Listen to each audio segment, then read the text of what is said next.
好，来继续来看立营航空进前飞到东沙岛的定期军包机被迫飞返来台湾，也毋过副参谋总长李定胜将所坐运输机是顺利到东沙岛去视察。专家讲，这代表军机无受到影响，东沙岛的防务甲运补一切拢正常。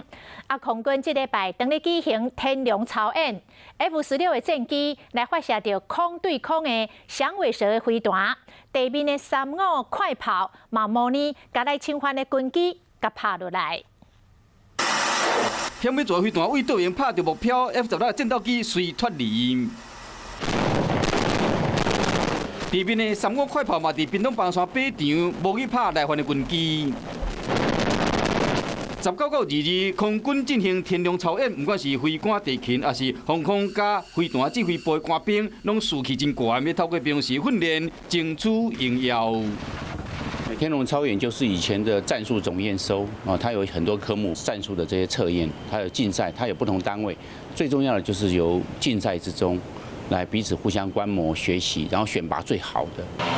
另外一方面，立营航空飞东沙岛定期军包机15号香港区管中心继续进入香港飞航情报区，被迫飞返来台湾。国防部参谋总长李定胜将为屏东坐413栋运输机去东沙。民航机的话，受的是民航管制，军机它实施的是一些这些作战或者是战训或者是训练的任务，它不受民航的管制，所以这个军机上面的运补这一方面可以做发挥。基本上目前来看的话是正常的，也跟以前一样，这是保持常态。